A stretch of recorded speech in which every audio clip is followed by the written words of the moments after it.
So I'd like to start this evening if anyone has any questions. If you don't have any questions, then I'm actually going to start. Well, actually, it might be a good way to begin with a quick review that might jog your memory. A quick review, like under 5 minutes, I think I can do it. So this was last week's, and we discussed how the first thing is that Judaism acknowledges that we have a soul. It's intrinsic, that we believe that Chaim, the very essence of life, is that we are a warm body, Cham. And if you look at the outside of the word Chaim, Cham means warm, and inside is two Yuds. That means that represents God, that we have a godliness, a spirit in a warm body. Also, Chaim is plural. It's not Chai is life, but Chaim is the Hebrew for plurality. There's more than one. So we live in more than one world. We live in this world and the world to come. Okay. The gematria of Chaim is 68. And there's some people that emphasize that how do you become eternal? And the answer is by what you leave behind. So the gematria of Banav is his children, and the gematria of Vayiven, and he built, are all 68. So a legacy, what you leave behind, is what gives you eternity. The other opinion is that no, there actually is a life to live. And if anyone ever, in the world to come, and if anyone ever thinks that the only way to acquire eternity is through your children, through biological children, that's absolutely not true. And if you remember last week, I reminded everyone that the Rabbi'c Rebbe, there's two opinions. Either he had no children or he had millions of children. And no doubt that we actually know for a fact that he adopted hundreds of children, starting with the Holocaust, children that he sponsored and children that he took care of. So the other thing is that thousands and thousands of people cut Kriya when the Lubavitcher Rebbe died because they considered him their spiritual father. There are 13 principles of faith. This is what Rabbi Josh has been teaching for approximately a year.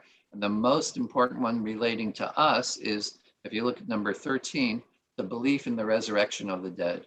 So again, here is Maimonides, who was a doctor, a scientist. He was Aristotelian. Everything has to be logic, and science. He still believed that there was life after death. Then we were discussing that the first thing you do in the morning is you wake up and you say, thank you, God, for my life, and thank you for returning my spirit into my body, because our spirits have nothing to do. They're bored while we're sleeping, and our neshamas actually migrate out of our bodies. Next is the very next verse is Elokai Neshama. God, you breathed the soul into me. It's holy. You fashioned it.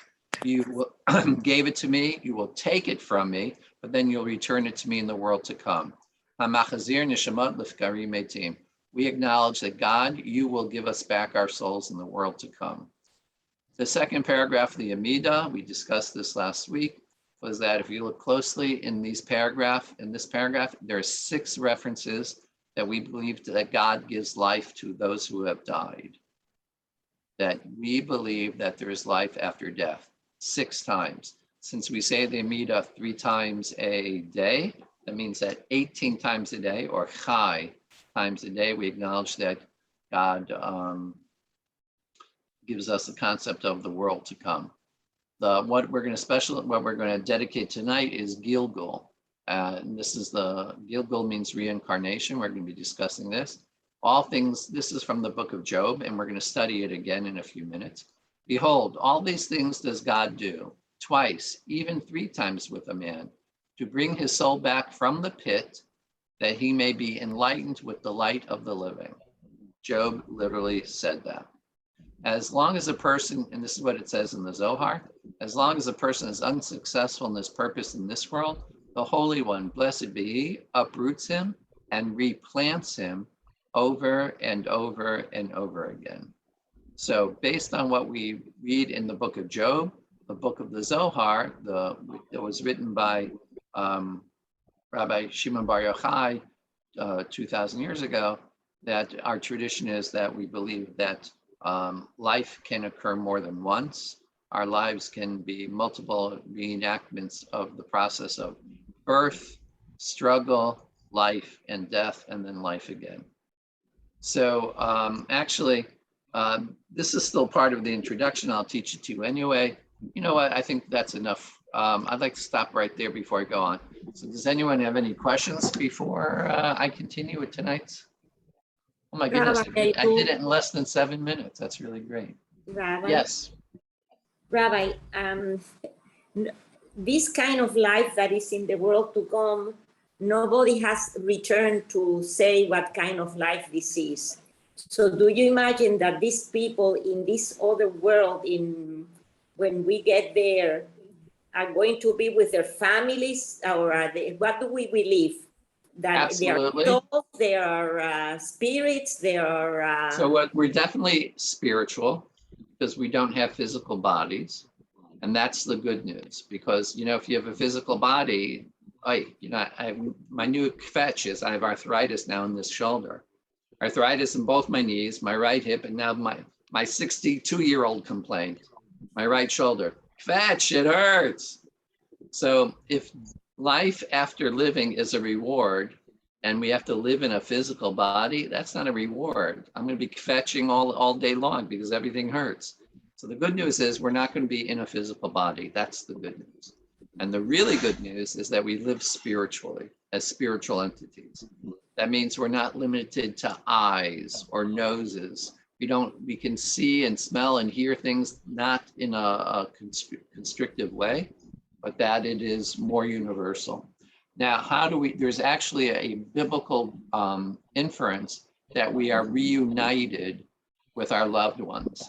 And we had this throughout Genesis. Every time one of the patriarchs die, specifically with Avraham Avinu, and it says, Ve'ya'asef el amo, that he is reunited, he is gathered up with his people.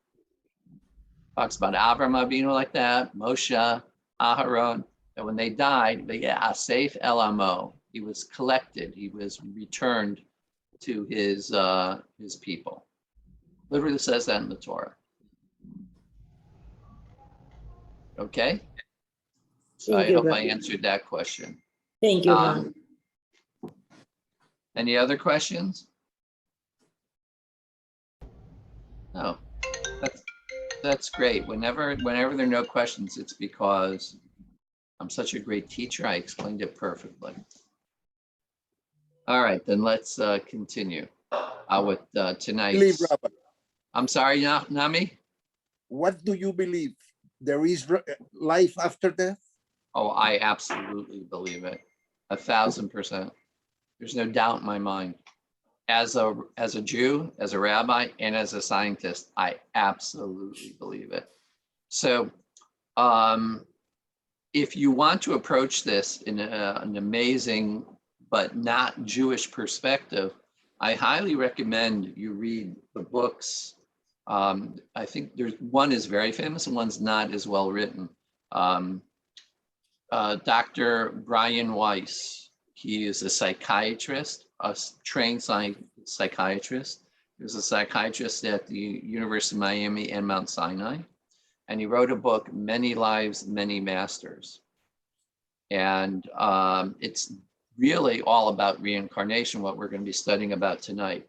So what happened is he was doing experiments, and this is what, by the way, can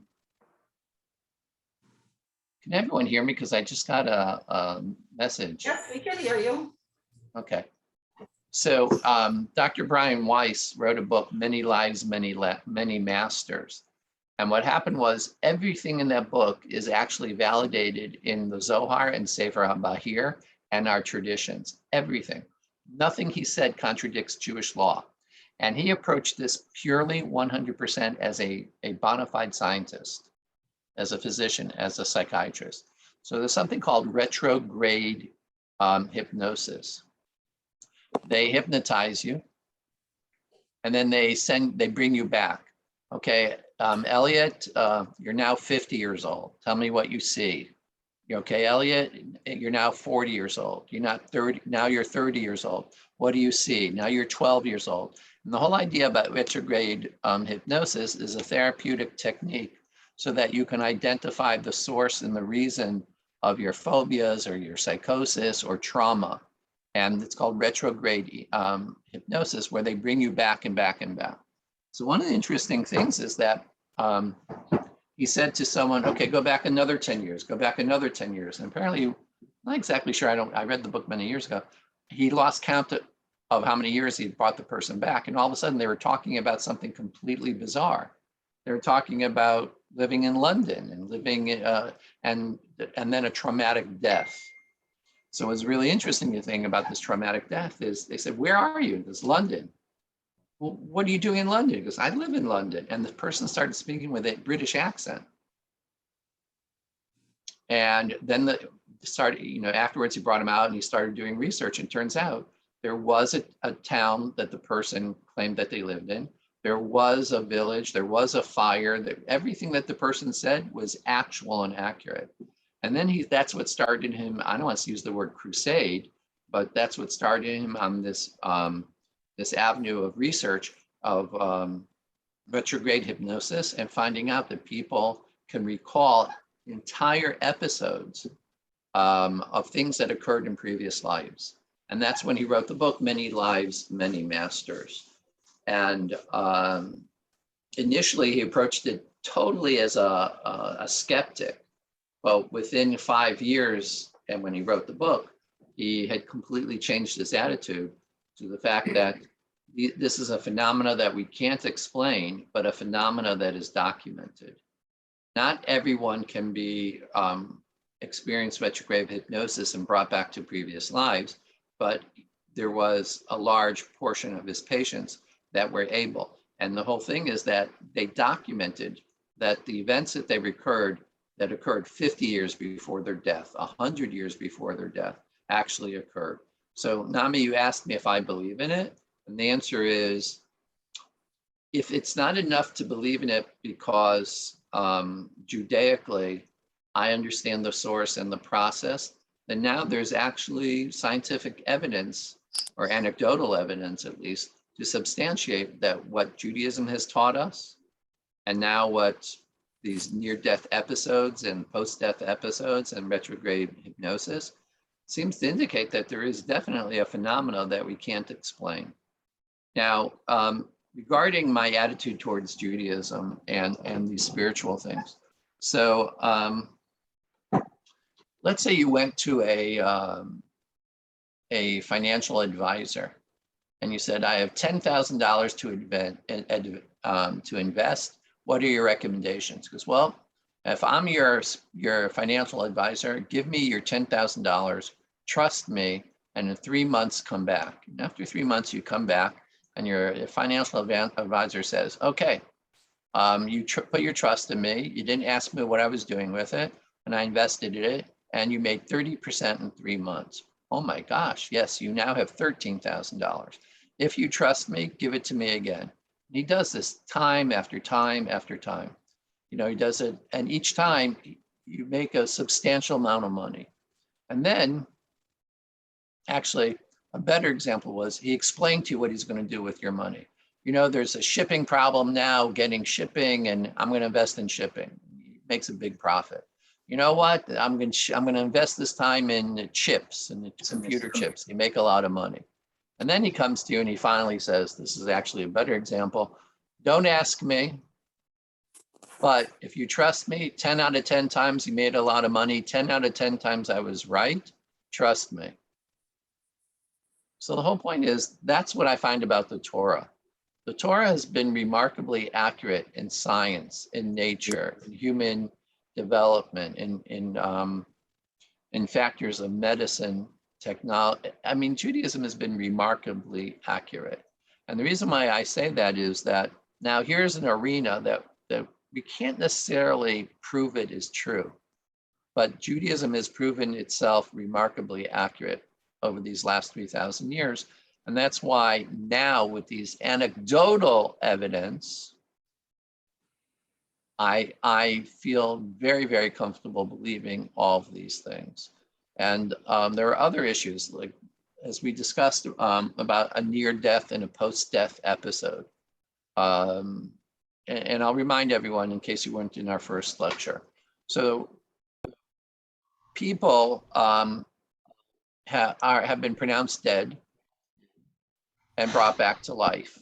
People who have been underwater, people who've been electrocuted, people who've been in car accidents, they have been legally dead. And because of breakthroughs in modern day science, they're brought back to life. And when they're brought back to life, they relate that they see themselves in there are three levels. The first level is called the out-of-body experience, where they see themselves out of their body in the same room looking down. And as I told you last week, we had a member of the synagogue. He was actually undergoing an angioplasty, and there was some kind of episode, and he literally died on the table.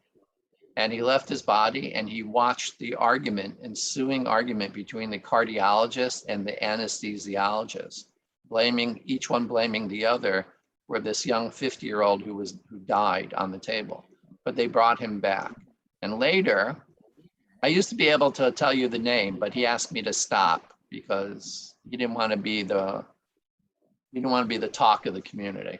So the whole point is that he related upon recovery, word for word, the argument that was going on over whose fault it was.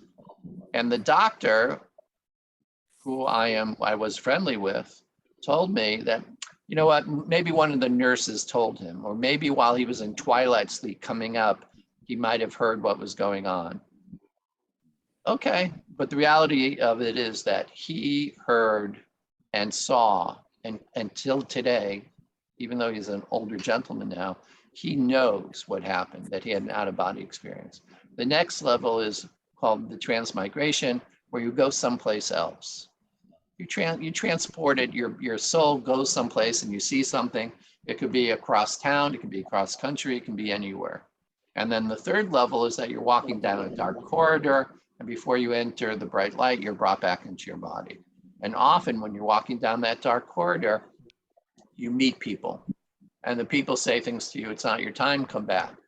So the interesting thing is, and I know I'm being redundant, but that's because we discussed it last week, but I think it's relative directly to Nami's question, do I believe?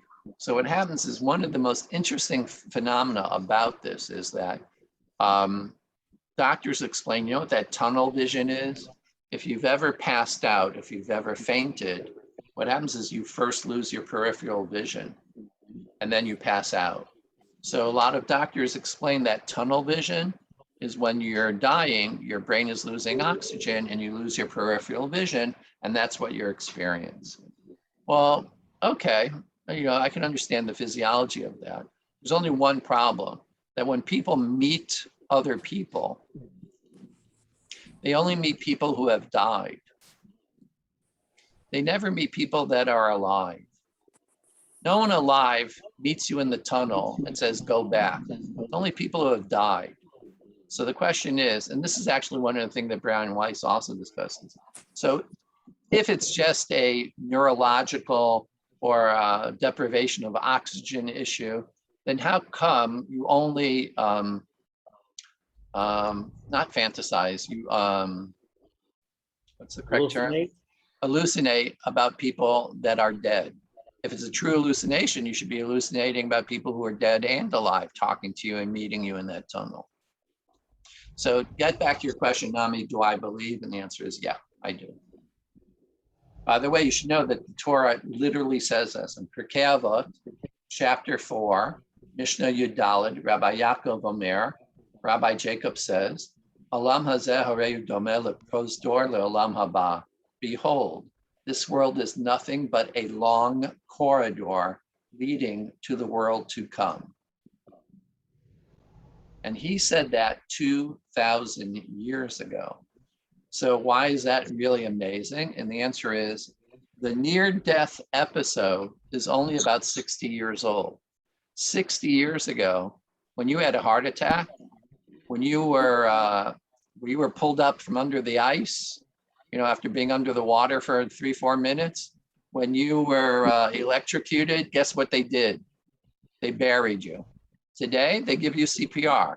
CPR is only approximately 60 years old. the NPE, the near-death episode, or the PDE, the post-death episode, is also only really about 60 years old. Because it used to be when people were dead, you were dead. Now you're dead. It doesn't mean anything. So what happens is, what is amazing that 2,000 years ago, Rabbi Yaakov knew that Olam hazeh domeh leprostor le'olam haba. Behold, this world is nothing but a long corridor leading to the world to come. Rabbi, from a medical perspective, this episode of the gentleman that you were talking about that was pronounced dead, did the doctors pronounce him medically dead, or was he brain dead? So there's, as you know, there's at least 3 different levels of death. There's brain death, there's breathing death, respiratory death, and there's cardiac death. And throughout the last 25 years, this has been a bone of contention in hospitals. When is a person legally dead? So to answer your question, he was at that time considered legally dead. He wasn't brain dead, but his heart stopped functioning and he stopped breathing, and they couldn't bring him back, and they were working him. And they shocked him, I think, twice, if not 3 times. And it was a while.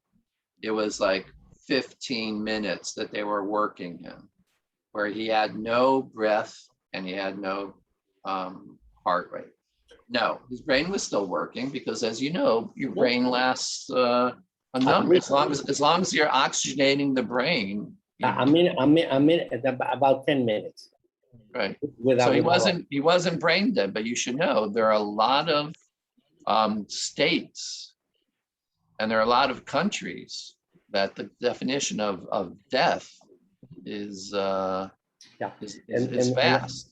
Yeah, the reason I mentioned that is that when we were doing, because we don't do too many anymore, but when we were doing heart transplants, one of the questions was, from the donor point of view, before you can remove the heart, can you say that this person is actually brain dead? Because if you don't do that, you end up with all kinds of ethical problems. Right, absolutely. So, you know, if you're going to wait for the heart to start, it's so complicated, and that's a whole another discussion. So that's excellent questions. Chevra, I'm in no rush whatsoever. You know why? Because I already have like 9 or 10 lessons on this. So it doesn't matter if we take an hour tonight, if we, because it's going to be an ongoing series. And it's more important for me to answer your questions than to me just blatantly teach. So someone yell, yes. It's over. I know they used to say, they say, it is a fact that energy never gets wasted. It always has to transfer. It might transfer into something different or. So it's actually called the First Law of Thermodynamics, which means that energy and mass can neither be created nor destroyed. And also, this from like Albert Einstein's famous theory of relativity, E equals mc squared. Energy equals mass times the velocity of light squared. So energy and mass are the same thing. So whatever happens on the right side of the equation is proportionally occurring on the left side of the equation. Energy and mass is interchangeable. Right. So can we apply this to this idea also, because we do have a lot of energy within us? So, interestingly enough, in the 1800s and the 19th century, there were a number of physicians that were trying to find like the secret of life. And they thought that they used to they created these extremely accurate, or as the word precise, no, accurate, extremely accurate weighing mechanisms. And they would put a person that was dying on these extremely accurate scales to see that if they died, when they died, if their weight would change. Because if their weight changes, if there's a drop in their weight, that means there is something going on that their soul left and their soul had mass and their soul would change the weight. You'd go from weighing, exactly 200 pounds to weighing 198 pounds. So here's the interesting thing. They actually found that when a person expired, they actually lost a small amount of weight. Unfortunately, it was irrational to think that. You see, air has weight. You know what I'm talking about? Of course. It's 14.8 pounds per square inch on us right now at sea level. The air weighs something, and I'll prove it to you. You take a empty balloon, 2 empty balloons, and you put them on a scale, and you'll see what happens. The balloons, one on the right, one on the left, and then they're exactly weighed the same. Take one balloon, fill it up with air, blow it up, and put it on the scale. You know what happens? Mhm. Because the air in the balloon has That's weight. weight. Mhm. It weighs something. Now, what happens is that these scientists were, unfortunately, they were precise and they were accurate, but they were still wrong. Because guess what happens when most people die? You exhale your air. You take your last breath. Mhm. Plus, the organs compress, the many of your muscles contract, and it further pushes out a lot of air from your lungs. So when they saw this, all of a sudden, this minuscule amount of weight loss, it was just the air leaving the lungs. But you're correct. There is a, well, let me discuss this. One of the interesting things when I was studying for my master's degree, and I was really getting quite heavily into the sciences. For example, even though I was studying biochemistry, I had to take advanced classes in physics. And even we had to take a class in electrical engineering because a lot of what biochemistry has to do with is electrical, and we also had to know how to use, University of Florida, we had one electron microscope. Now every graduate student has one, but we had one, and you had to sign up to use it.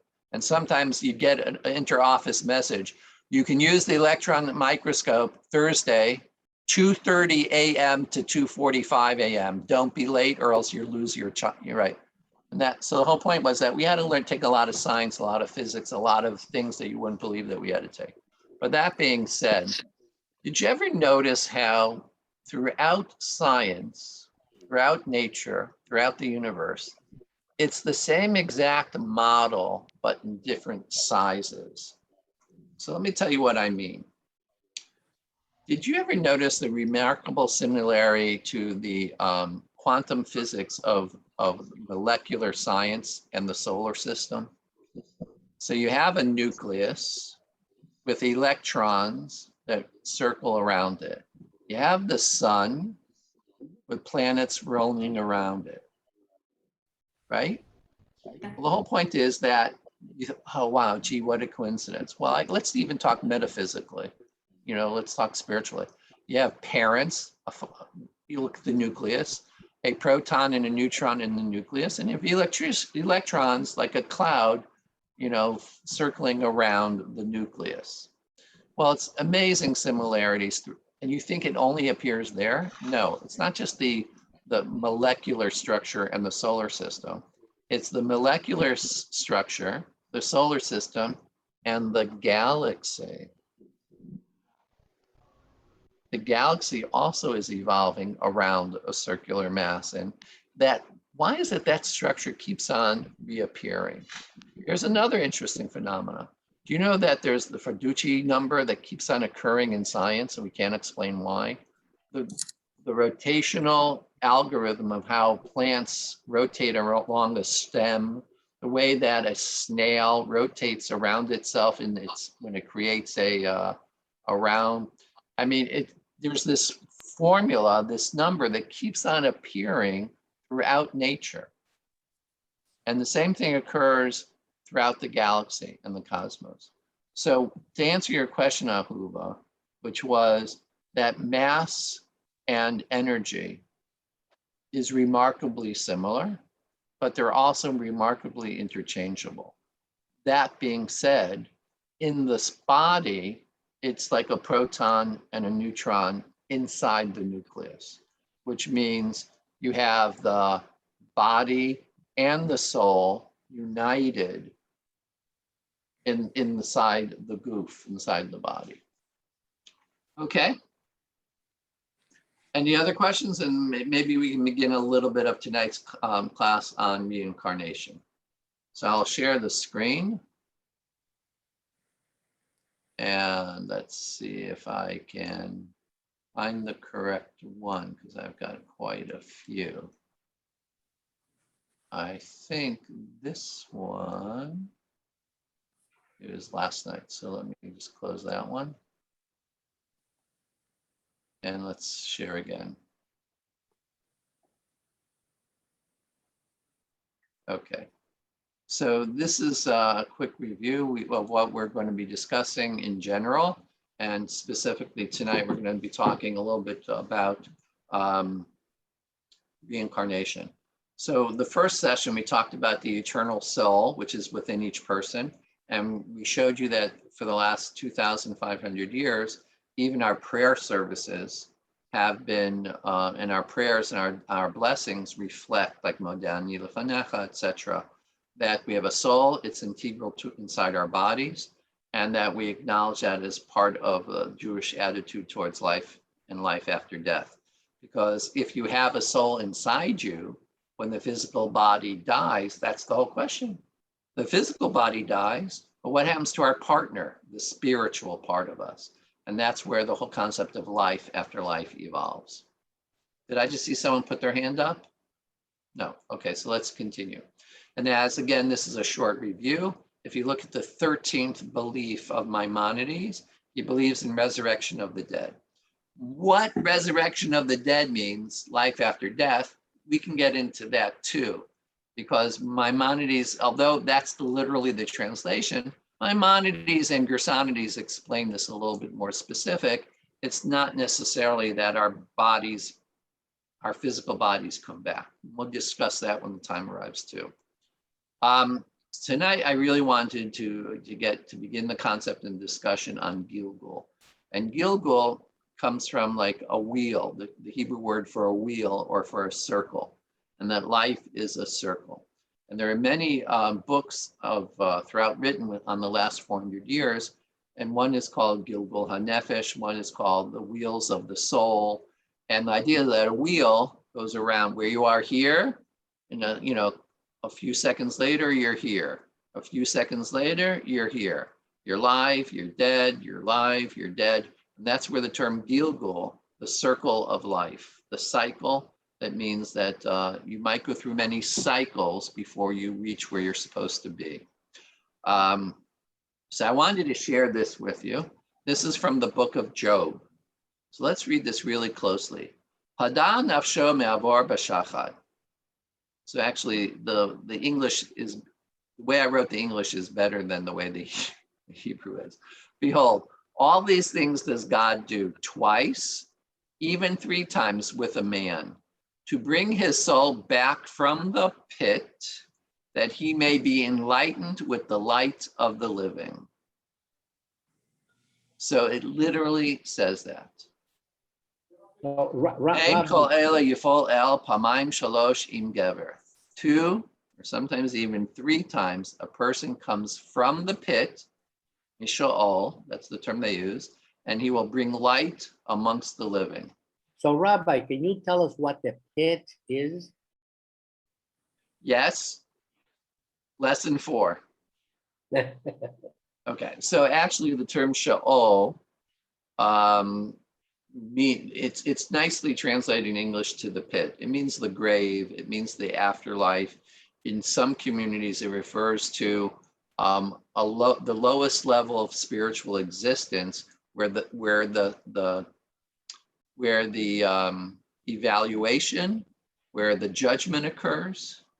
That, everyone thinks you go to the pearly gates and then you're judged at the pearly gates. That's actually very Christian.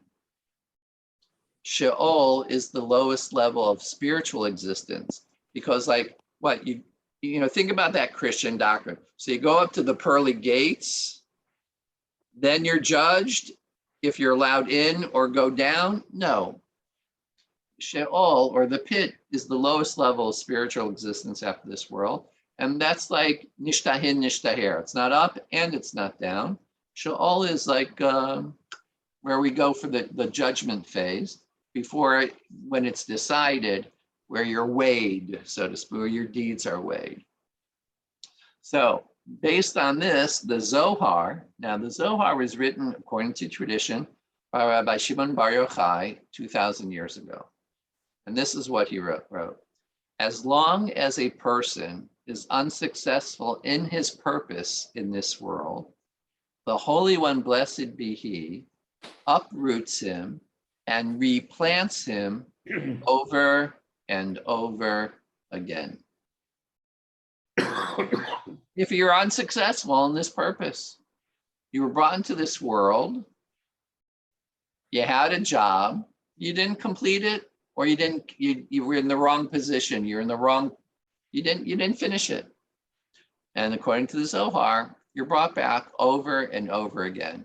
So the imagery is very beautiful. Why? Because well, you tell me, I don't want to do all the talking. Uproot and replant. So what does it compare our souls to? Trees, Say it, Ahuva. trees. Right. Well, Ki adam eitz hasadeh. See, Behold, Yeah, trees. that's a bit, huh? Behold, man is compared to a tree growing in the field. That's why the Zohar says you uproot it. And normally when you uproot a tree, that means it's dead. You've uprooted it. But then it gets immediately replanted Right? That's what I and did gets today. a second chance. Okay? Because the uprooted infers death. Replanted means before the tree could shrivel or wither, you replant it. Hey, we all know what happens after a hurricane. When the tree topples over, it's best within 48 hours, if you can reset the tree, if you can reset the sod, Yeah, if you can reset the earth, if you can water it properly, there's a very good chance the tree will recuperate. But if it's uprooted and you let the roots dry out and the sun bake them, then it's dead. So what's really beautiful about this, the first thing I wanted to share with you, is that if you look at the Zohar, ki ikar, which means you uproot the tree, and notea means to replant it. Okay, so I have one more question. Why do you think this reference to reincarnation appeared in the book of Job? Behold, all these things that God does twice, even 3 times to a person, to bring a soul back from the pit that may be enlightened with the light of the living. So what happened in the book of Job? That Job is being taught about reincarnation. And the answer is, so does anyone know the story of Job? Mhm. all his kids. So share with me, what do you guys know? What do you know about the book of Job? All right, how about if I just jump into it, because it's getting late. It's already 7:25. So here's the story of Job in a nutshell. Job is a righteous man. He's got it all. his children He's also. got the whole package. He's got a beautiful wife. He's got lovely children. He's got 10 children. He's extremely rich. He's got good looks. He's healthy. He's handsome. He's got everything. He's the whole package. He's rich and he's righteous. He's a religious, God-fearing person. So Satan, now Satan doesn't mean an evil angel. Satan is the prosecutor. That's what it really means in Hebrew. There's in Hebrew a katigor and a santigor, which means that there's a prosecutor and a defense attorney. Satan's job is to be the prosecutor. By the way, is the prosecutor in a court a bad guy? Just is trying to put you in jail? No, that's his job. Is the defense attorney a scumbag because he's trying to get a guilty person off? No, it's just his job. So Satan's job is to prosecute. He said, yeah, of course, Job is righteous. He's rich. And a rich guy, of course, he gives to charity. Of course, he's full of chesed and mercy and compassion. He's rich. So God goes, no, no, no, no. He's compassionate and he's charitable, not because he's rich, and I'll prove it. Go down and take away his wealth. So Satan goes down to this world and he destroys all of Job's wealth. And Job refuses to blaspheme God. All right, he lost his wealth. So then a worse tragedy. What's the worst tragedy? Satan says, of course he's righteous because he's got a beautiful family. He's got children that love him and adore him. And of course he's got, you know what, he may not be rich, but he's got a wonderful family. So God authorizes Satan to kill his children. And Satan comes down to this world and destroys Job's family. And Job, very sad, but he still doesn't blaspheme God. And Satan goes, of course he's not blaspheming you because he still has his health. So Satan is authorized to come down to this world and take away Job's health. All kinds of afflictions and painful lesions and whatever. And Job, for the next chapters, he laments being born. He hates his life, but he won't blaspheme God. Life is horrible. Life is unfair. He's sad and he's crying. And his friends come and they try to cheer him up. He won't be cheered up, but he never curses God. Now you understand why it's written in the book of Job, behold, the reincarnation. So why do you think it was in the book of Job now that I reminded you of what happened? Because there's a classic question. Anybody know? How could, if you didn't know the preamble, that it was all an issue between Satan and God, I would have said, why did 10 children have to die? What happened? Why is life so unfair? And now you understand. If you think that was the end of their life, you're mistaken. There's life after life. There's life after death. And that maybe it was their time. So I got to tell you something. I'll share with you. I didn't have time to download it, but maybe I can show it to you. Maybe you'll be able to see this. Can you guys see that? Do you see what it says? It's an obituary from 1989. Mary and Andy Charlton. You see it? Can you guys read it at all? Is it not good? All right, whatever. I'll get it to you next time. So let me tell you this story.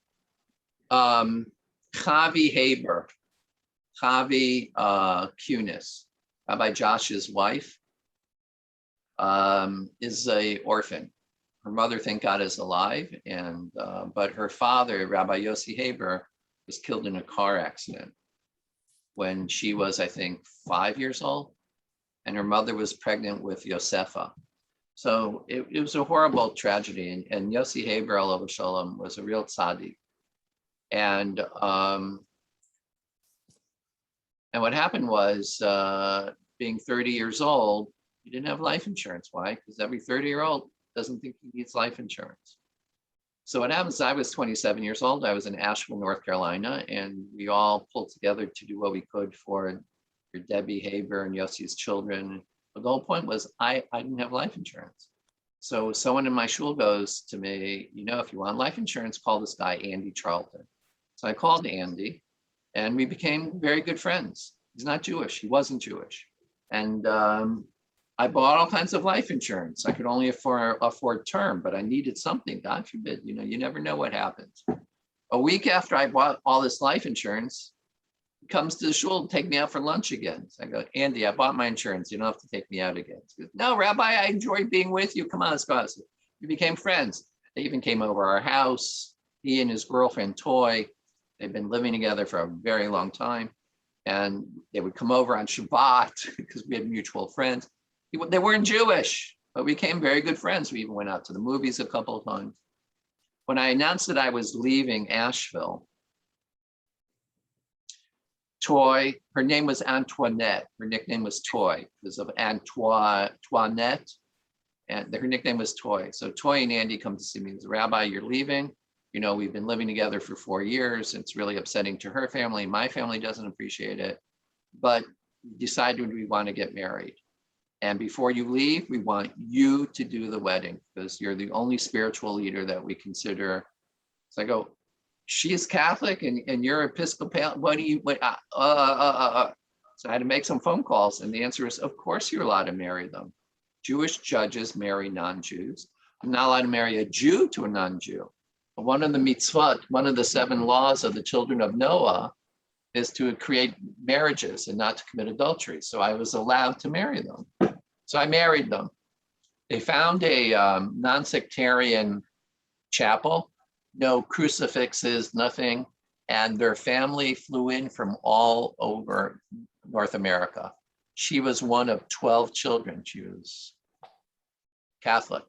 And she was finally getting married. This was a big thing. And he was one of 4 children, and all of his siblings came in and all their parents came in. And I married them. A week later, Judy, you know, I was leaving the shul. A week later was Shavuot. Judy had gone to her parents because we sold our house. I was living with a friend, and Shavuot afternoon, I couldn't walk back 5 miles to the house. Complicated story. Bang on the door of the shul. It's about 4 o'clock in the afternoon. Banging, banging, banging. I go to the front of the shul. Oh, I was resting in the office, that's why. And it's a state trooper, a North Carolina state trooper. You're Rabbi Perlson, aren't you? So I go, yes. I met you at Andy and Toy's wedding last week. I go, right. This Rabbi, can I come in? I have to talk to you. Like, well, yeah, sure. Rabbi, can we sit someplace? I go, yeah, sure. I took him into my office. You sit down and the Rabbi, I've got some really bad news. I go, what? So Andy and Toy were just killed in a car accident. 1 week and 1 day after I married them. 3 days later, I had to bury them. So I was very devastated by it. It was the first time I lost a really good friend. And under those circumstances, it was really difficult on me. It was really very hard on everyone. By the way, there were close to 2,000 people at the funeral. It was unbelievable. And I officiated. So why am I telling you this story? Because I called Rabbi Goldstein, may he rest in peace, who was my Rebbe. And he explained to me something that is really fundamental to the concept of reincarnation. Everyone has a spiritual job. In this world, on this journey of life, you have to accomplish a series of deeds. And one of those deeds, one of those mitzvah, for everyone has different obligations. Everyone's journey is different. And what he explained to me is that how do we know that they weren't reincarnated and because in a previous life, they did not fulfill one mitzvah. What was that mitzvah? Because even non-Jews have a mitzvah of peru iravu, to be fruitful and to multiply and to get married. So, he said, isn't it interesting? After I married them, they lived as husband and wife, one Monday, one Tuesday, one Wednesday, one Thursday, one Friday, one Saturday, and one Sunday. They lived one complete week. And then they were killed almost to the hour after I married them.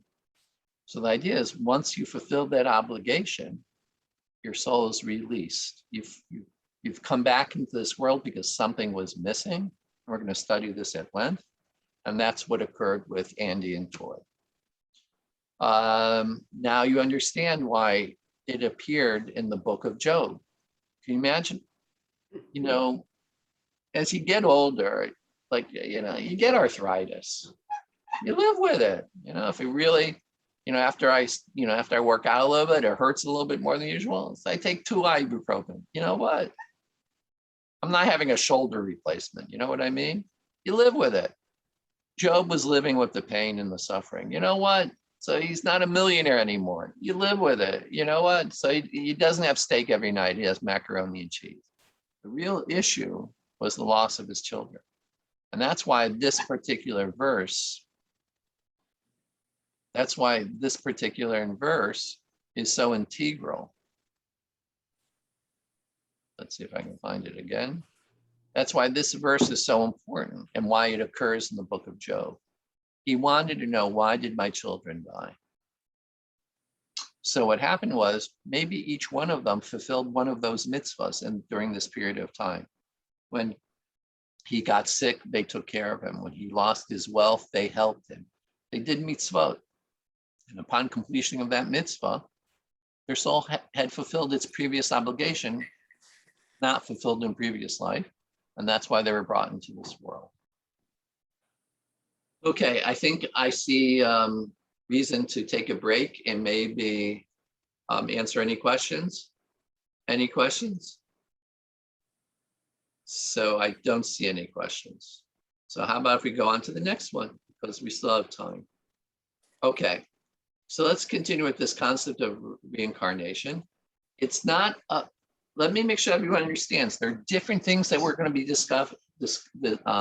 discovering and studying. Reincarnation is not part of the process known as Tchiyat HaMetim, resurrection of the dead. Okay, that's a completely separate evening. That's going to be way down the line. Reincarnation is the re-entry of the soul into an entirely new body into the present world. Resurrection, by contrast, resurrection of the dead, is reunification of the soul with its former body upon the arrival of the Messiah. This is the classical, and here's a little shocker for you. I abide more with Maimonides. That's not exactly the way I see it, but we're studying the classical explanation. The purpose of reincarnation is generally twofold: to make up for our failure in a previous life, to create a new higher state of personal perfection not previously attained. The purpose of resurrection is to reward the body with its appointed soul along with other worthy souls, all at the same time, the arrival of the Mashiach. Therefore, resurrection is thus a time of reward. Reincarnation is a time of repairing. Resurrection is a time of reaping. Reincarnation is a time of sowing. What's that last two words? Resurrection is a reward. Mashiach comes, you were righteous, you get resurrected. Reincarnation means you came back because you want to get to work. You want to fix something, you want to do something, you want to fulfill a mitzvah. It's not a reward to be reincarnated. It's because you have work to do. Still no questions, correct? We're still doing good, right? You could shout out or you electronically raise your hand. So how about if we do one more slide? See how we go from there. So I wanted to share with you that a historical attitude that reincarnation is not just Talmudic, severe ancient, very ancient times, but through every generation, these are famous rabbis that have emphasized and taught the importance of reincarnation. Besides the plethora of statements in the Talmud, besides the plethora of statements in the Gemara and the Mishnah, etc., besides all that, during medieval times, up until modern times, I should have added, these rabbis were staunch teachers of the mystical concept of reincarnation. Nachmanides, not Maimonides, Nachmanides, Ramban with an N, big believer in the concept of reincarnation, and he lived in the 1200s. Rabbeinu Bachya ben Asher, the 1300s. Rabbi Levin ibn Habib, the Rabbi'c, he was in the 1400s. Shlomo Alkabat Tzfat, also the 15th century. Isaac Luria, the 15th century. Chaim Vital, he was their student. Baal Shem Tov, the 1600s. The Vilna Gaon. By the way, everyone thinks that the Vilna Gaon was just a classical Talmudist who also believed in reincarnation. He wasn't black and white. He wasn't like pure science. He also was very much into the mystical concept of reincarnation. Okay, and the Vilna Gaon was in the late 1600s, early 1700s. HaChacham Yosef Chaim, the Ben Yishai, Also, the 19th century, Yehuda Ashlag, the early 20th century, the Baba Sali, he died in the late 1990s. So you see that this concept of reincarnation continues as a process of the spiritual heritage of not just ancient times, Talmudically, and the time that the Zohar was written, but even in modernity, it continues to be an integral part of the mystical and spiritual tradition of the Jewish people. By the way, this is Ramban Street in Jerusalem. That's what that sign is. It's one of the great things I love about Jerusalem, more so than other Israeli cities also, but specifically Jerusalem. All the streets are named after Talmudic rabbis, from ancient rabbis, medieval rabbis. It's a great feeling. You walk the streets and it's sort of like when you're in Hollywood and it's Taft Street and Washington Street, named after presidents. Or when you're in Surfside, Abbott, Byron, Carlyle, after British poets. Well, I'd rather walk the streets of Jerusalem, where the streets are named after rabbis and poets. Okay, I think we have time for one more. So the Sefer HaBahir, and by the way, that's what you see here. It's a very interesting thing. This is one of the last printings of the Bahir in Russia. And I think it was 1863, I'm not sure. And as you can see, one of the interesting things is that the rabbi who owned this wrote notes in the margins. And that's a very important thing. So a real quick teaching of what it says in Sefer HaBahir. Why is there a righteous person to whom good things happen, while another righteous person has bad things happen to him? This is because the righteous person did bad things in a previous life and is now experiencing the consequences? Question mark. What is this like? A person planted a vineyard and hoped to grow grapes, but instead sour grapes grew. He saw that his planting and harvest were not successful, so he tore it out.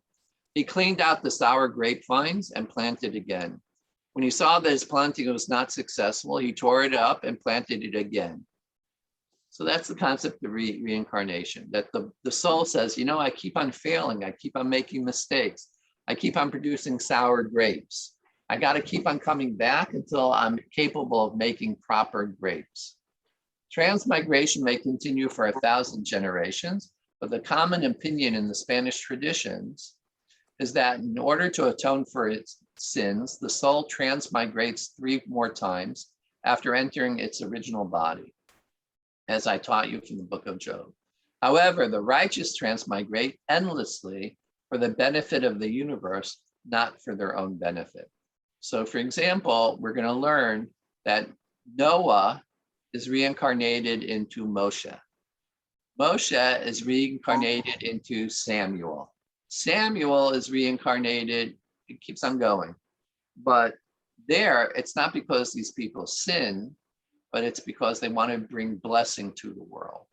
Their soul has certain energy, certain skills. They say, you know what, if I come back, I can save people. If I come back, I can do X, Y, and Z.